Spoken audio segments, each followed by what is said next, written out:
Breaking news এই মুহূর্তে ভর দুপুরে বড়নগরের স্বর্ণ ব্যবসায়ীকে খুন। ৩টে নাগাদ বড়নগরের সোনার দোকানে খুন করে ডাকাতি। শম্ভুনাথ দাস লেন এলাকায় ৬ জন দুষ্কৃতীর তাণ্ডব। আরো বিস্তারিত জানার চেষ্টা করবো, তবে তার আগে আরো একবার জানাই, ভর দুপুরে বড়নগরের স্বর্ণ ব্যবসায়ীকে খুন। ৩টে নাগাদ বড়নগরে সোনার দোকানে খুন করে ডাকাতি। শম্ভুনাথ দাস লেন এলাকায় ৬ জন দুষ্কৃতীর তাণ্ডব। কি কারণে খুন, কেন খুন, আরো ডিটেল জানবো। সুবীর রয়েছে আমার সঙ্গে। সুবীর, এখনো পর্যন্ত পুলিশ সূত্রে কি তথ্য সামনে আসছে?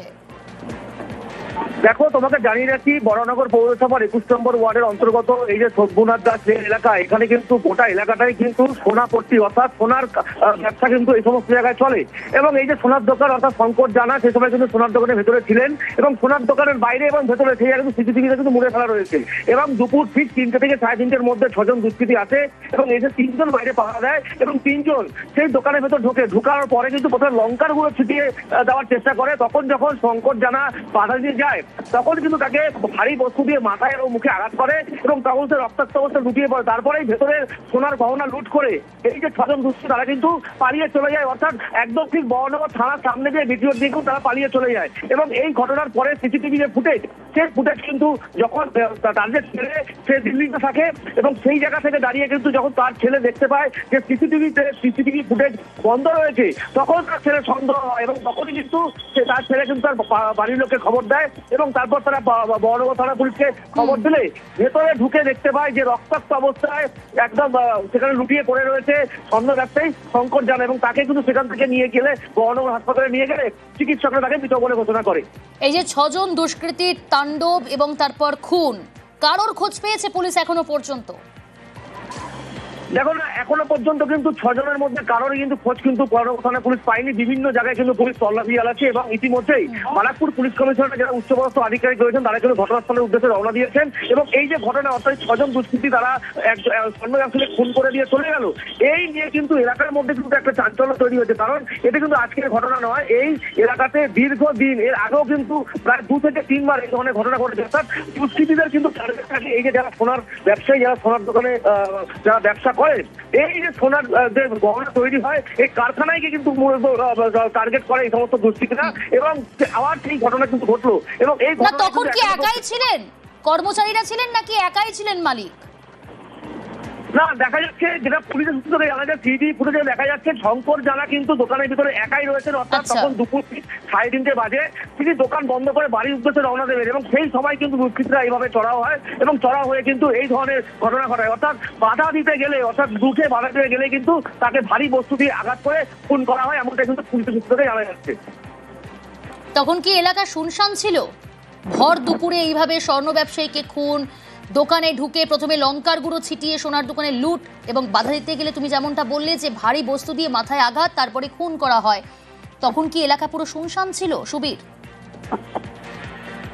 দেখো, এমনিতেই এই শম্ভুনাথ দাসের এলাকা কিন্তু যথেষ্ট জনবহুল এলাকা, কিন্তু যখন দুপুর একদম ৩টে থেকে ৩:৩০-এর মধ্যে ঘটনা ঘটেছে তখন কিন্তু এলাকা পুরো শুনশান ছিল এবং তারা অন্যান্য যে সমস্ত দোকানদার যারা ছিলেন তারা কিন্তু সেখানে দোকান বন্ধ করে বাড়ি চলে গিয়েছিলেন। তারপরে কিন্তু এই যে ঘটনা, অর্থাৎ একদম এলাকা নির্জন জায়গা, একদম ফাঁকা জায়গা, সেই সুযোগ নিয়েই কিন্তু দুষ্কৃতীরা এইভাবে অপারেশন চালায় এবং ৩ জন দুষ্কৃতী কিন্তু ভেতরে ঢুকে মারধরের ঘটনা ঘটায়। অর্থাৎ খুনের পেছনে 3 জন ছিল এবং 3 জন দুষ্কৃতী বাইরে থেকে সমস্ত কিছু মনিটরিং করছিল। অর্থাৎ গোটা বিষয়টি কিন্তু আগে রেকি করা হয়েছিল।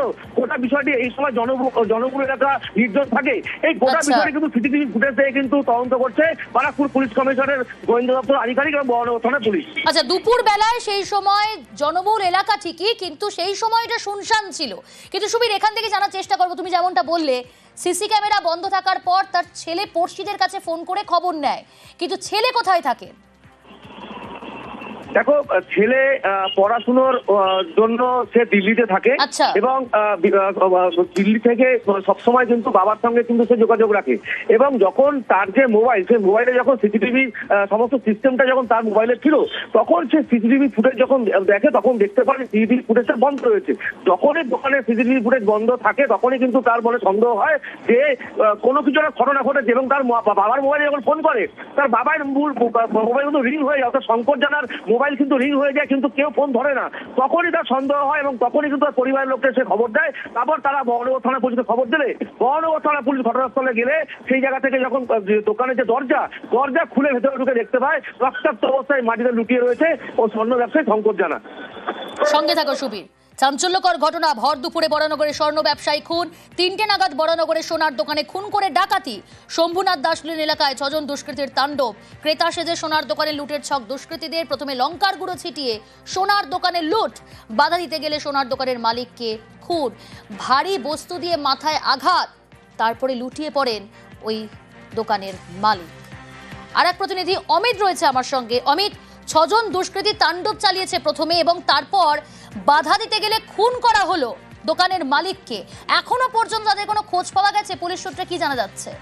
দেখো, ব্যারাকপুর কমিশনার তরফে ইতিমধ্যে তদন্ত শুরু করা হয়েছে। শঙ্কর নগেন জানা নামে ওই ব্যবসায়ী, 62 বছর বয়স, তিনি সোনার দোকানে একাই ছিলেন এবং বরানগর পুরসভার 21 নম্বর ওয়ার্ডের শম্ভুনাথ লেনের এই দোকান। এবং আজকে দুপুরে যেটা পুলিশ সূত্র থেকে দাবি করা হচ্ছে 4-5 জনের দুষ্কৃতী দল তারা প্রথমে আসে এবং এসে ভেতরে তিনজন দুষ্কৃতী ভেতরে ঢোকার পর যে ব্যবসায়ীকে লক্ষ্য করে তার চোখে শুকনো লঙ্কার গুঁড়ো তার চোখে ছিটিয়ে দেওয়া হয় এবং এরপর তার উপর অত্যাচার করা হয়, তাকে মারধর করা হয়। তিনি বাধা দেওয়ার চেষ্টা করে এবং ভারী বস্তু দিয়ে ক্রমাগত মাথায় মারা হয়েছে, এমনটা কিন্তু পুলিশ সূত্রে এখনো পর্যন্ত জানানো হচ্ছে। এবং তারপর সে যখন তার শব্দহীন হয়ে পড়ে, সেখানে যখন লুকিয়ে পড়ে, এরপর সেখান থেকে সোনার গয়না লুট করা হয়েছে বা ডাকাতি করা হয়েছে, এমনটা কিন্তু পুলিশ সূত্র থেকে দাবি করা হচ্ছে। তদন্ত শুরু করা হয়েছে। এখনো পর্যন্ত যেটা পুলিশ তরফে বলা হচ্ছে 5 জনের একটি দুষ্কৃতী দল তারা সেখানে এসেছিলেন এবং আসার পর তার 3 জন দোকানের ভেতরে ঢোকেন এবং দোকানে ঢোকার পর সোনার দোকানের যিনি মালিক তাকে মারধর করা হয়, তার মাথায় ভারী বস্তু দিয়ে আঘাত করা হয় এবং সেখানে সে যখন শব্দহীন হয়ে পড়ে এবং সেখান থেকে সোনার গয়না লুট করে তারা পালিয়ে যায়, এমনটা কিন্তু এখনো পর্যন্ত জানা যাচ্ছে। এবং ওই ব্যবসায়ীকে যখন উদ্ধার করে স্থানীয় একটি হাসপাতালে নিয়ে যাওয়া হয়, তাকে মৃত বলে ঘোষণা করা হয়েছে। এবং ঘটনার পরে ইতিমধ্যে বরানগর থানা পুলিশ সেখানে আসে এবং ব্যারাকপুর কমিশনারের উচ্চপদস্থ আধিকারিক তারা কিন্তু ঘটনাস্থলে পৌঁছেছে এবং তারা তদন্ত শুরু করেছে কে বা কারা ঘটনার সঙ্গে যুক্ত এবং সেখানে ক্যামেরার ফুটেজ সেখান থেকে থাকে সেই সমস্ত সংগ্রহ করে আইডেন্টিফাই বা চিহ্নিতকরণের কাজ কিন্তু করা হবে, এমনটা কিন্তু পুলিশের তরফে বলা হচ্ছে। বেশ। ভর দুপুরে বরানগরে স্বর্ণ ব্যবসায়ী খুন। 3টে নাগাদ বরানগরে সোনার দোকানে খুন করে ডাকাতি। শম্ভুনাথ দাস লেন এলাকায় 6 জন দুষ্কৃতীর তাণ্ডব। ক্রেতা সেজে সোনার দোকানে লুটের ছক দুষ্কৃতীদের। প্রথমে লঙ্কার গুঁড়ো ছিটিয়ে সোনার দোকানে লুট, বাধা দিতে গেলে সোনার দোকানের মালিককে খুন।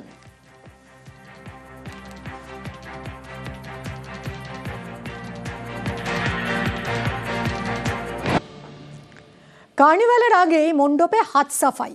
দেবী বরণ যখন হচ্ছিল সেই সময় মহিলাদের ভিড়ে মিশে গয়না চুরির অভিযোগ।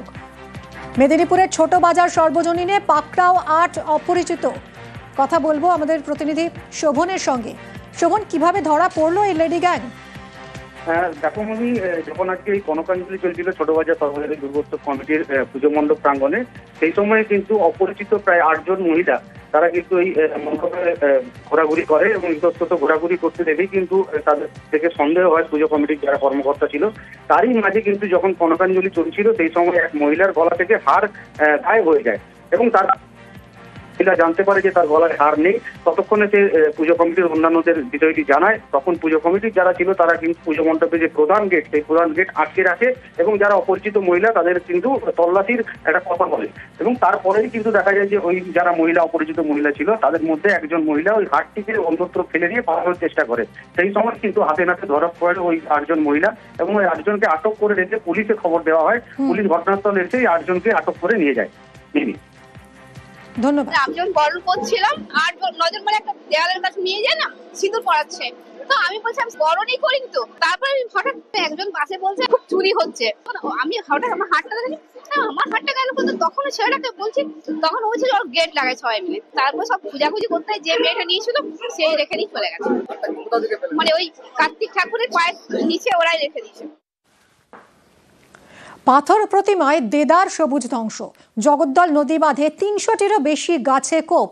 দক্ষিণ সুরেন্দ্রগঞ্জে প্রতিবাদে সরব স্থানীয়রা। কথা বলবো বিশ্বজিৎ আমাদের প্রতিনিধির সঙ্গে।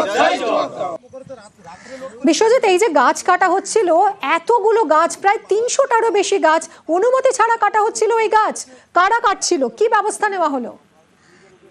হ্যাঁ দেখো, একেবারেই অনুমতি ছাড়াই গাছ কাটা হচ্ছিল, এমনটাই কিন্তু স্থানীয় বাসিন্দারা অভিযোগ করছেন। তারা যেটা অভিযোগ করছেন যে স্থানীয় কয়েকজন তৃণমূল নেতা এবং তারাই কিন্তু এই গাছকে রাতারাতি এই গাছগুলোকে কাটা হচ্ছিল। একেবারে তুমি জানো, একদম বঙ্গোপসাগরের উপকূলে এই যে পাথর প্রতিমার একদম প্রত্যন্ত অঞ্চল, যার একদিকে বঙ্গোপসাগর এবং এই জবরদল নদী, প্রতিটা বিপর্যয় এলে কিন্তু এই গাছই এই দ্বীপকে কিন্তু রক্ষা করে এসছে এবং বিভিন্ন জায়গায় কিন্তু ভাঙন থেকে, বাঁধের যে ভাঙন থেকে কিন্তু রক্ষা পায়। কিন্তু সেই জায়গায় এই যে স্থানীয় কয়েকজন তৃণমূল নেতা, যার একটা নাম উঠে আসছে সুখদেব ভূঁইয়া, একেবারে তৃণমূলের বুথ সভাপতি এবং তথা ওই নদী বাঁধ রক্ষা কমিটির তিনি সদস্য, তিনি কিন্তু এই গাছ কাটার পিছনে রয়েছে বলে স্থানীয় বাসিন্দারা অভিযোগ করছেন এবং এই বিষয়টি নিয়ে বন দপ্তর থেকে শুরু করে বিভিন্ন জায়গায় জানানো হয়েছে, তবে এখনো কিন্তু কোনো কিছু ব্যবস্থা গ্রহণ কিন্তু হয়নি। বেশ, অনেক ধন্যবাদ। এই নদী বাঁধ থেকে রাতের অন্ধকারে কিছু লেবার লাগিয়ে এখানকার মদতে আমাদের এই ঝাউ গাছগুলো কেটে নিয়ে গেছে। এটা কে কাটলো, কেন কাটলো, সেইটা আমরা খুঁজে বার করার চেষ্টা করছি। এই গাছগুলো লাগানো হয়েছিল ফরেস্ট ডিপার্টমেন্ট থেকে, সেখানেও আমরা গেছি, ওনারা কোনো পারমিশন দেয়নি। যিনি গাছ কেটেছেন তিনি বলছেন আপনি পারমিশন দিয়েছেন গাছ কাটার। আমি এই বিষয়ে কিছু জানি না। সকালে যখন আমি যেখানে বেরিয়ে যাই তখন কিছুই দেখিনি, তারপরে যখন আমি ফিরি তখন দেখি না ওখানে গাছ কাটা হচ্ছে, তারপরে ওখানে দেখলাম যে গাছ কাটছে কেন, আমরা ফরেস্ট থেকে পারমিশন পেয়েছি। কারা বললো? যারা গাছ কাটছে। কারা কাটছিল? যারা গাছ কাটছিল ওই ধারের লোক। কিন্তু উনি বলছেন আপনি ওকে অঞ্চলের কাগজ দেখিয়েছেন, আপনি কাটতে পারমিশন দিয়েছেন। না, তাহলে অঞ্চলে আমি যদি কোনো কাগজ দেখিয়েছি বা আমরা যদি কোনো পারমিশন দিয়েছি কাগজ দেখা।